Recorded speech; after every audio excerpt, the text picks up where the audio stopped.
So to make this delicious cobbler, we're going to first start with the topping, which is going to have the ginger snaps in there. So get out your food processor.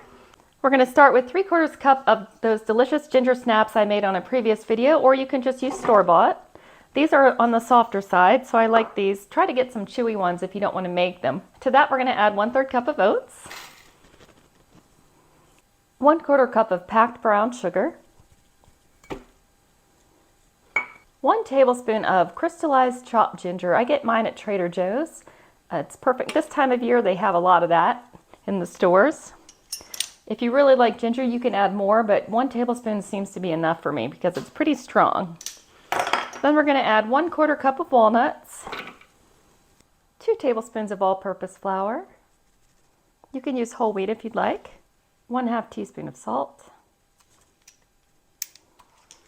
And 1/2 teaspoon of apple pie spice. I have a short on that as well to make your own. It's literally just 3 ingredients, so it's super easy. Before we add the coconut oil, we're going to go ahead and pulse this in the food processor a few times.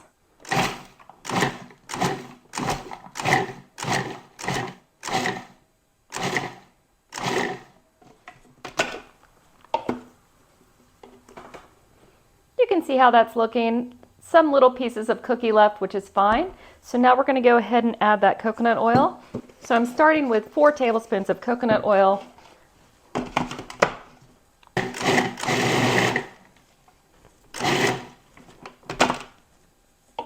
And you can see how good that looks. That's the perfect consistency for the crumble. And I'm going to set this aside while we get the apples ready. So before you get started, take a big bowl, fill it with some water, and then what I like to do is take some fresh lemon juice, squeeze a little bit into the water, and then just actually toss the whole lemon into the water. And that's going to keep our apples from browning while we're doing all of this peeling. So we're going to get started here. I'm using 8 gala apples for this. Once we get these peeled, we're going to want to cut these into about 1/4 to 1/2 inch thick chunks of apple. Nice slices.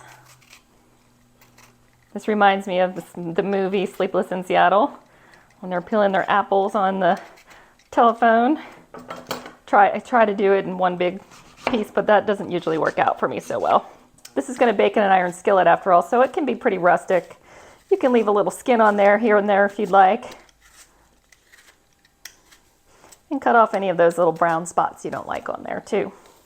The awesome thing about this is I'm going to be using a lot less white sugar and a lot more fruit sugar in the actual apple part of this. I'm going to use something really awesome to sweeten this that I can use in a lot of different recipes instead of sugar. So I'm excited to show you what that is. You can say it's my secret ingredient. The other cool thing about it is it's a liquid that gives you a hint. So it combines with the cornstarch first. So this will be really cool. I'm excited. You're going to have to tell me in the comment section if you make this what you think. And if you're really into not wasting anything, when you're done with this water, you actually have the perfect lemon apple flavored water if you want to drink it. I won't tell anyone. I think it's a great idea. If you like to go into hotels where they have those flavored waters in the lobby, they just throw some fruit in there, let it sit. It's kind of the same thing here. So in another bowl for the rest of the filling, we're going to combine 1 cup of packed brown sugar, 1/2 teaspoons of apple pie spice. We're going to take a 1/2 cup of apple juice concentrate that's been thawed. And then we're going to put that in a little bowl. And we're going to whisk in 1/4 cup of cornstarch.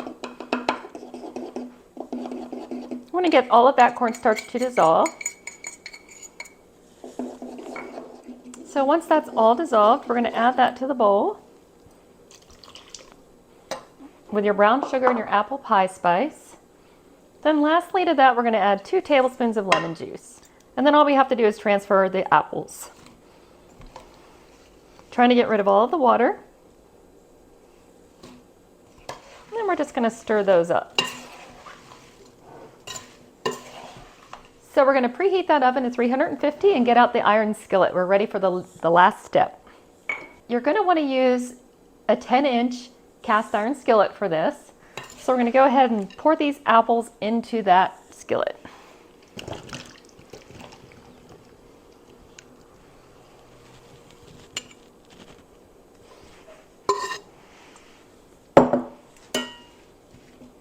Spread them out evenly, and then we're going to put on the topping.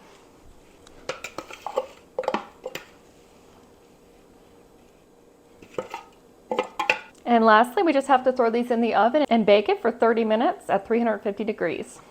Here we are at the 30-minute mark. It's nice and bubbly. It's starting to look good. We're going to give it another 5 minutes. Now all we have to do is serve. Now that it's had a little bit of time to cool down, you can still see the steam coming out of there. Perfect. There you have it. Skillet Apple Cobbler with Gingersnap Crumble.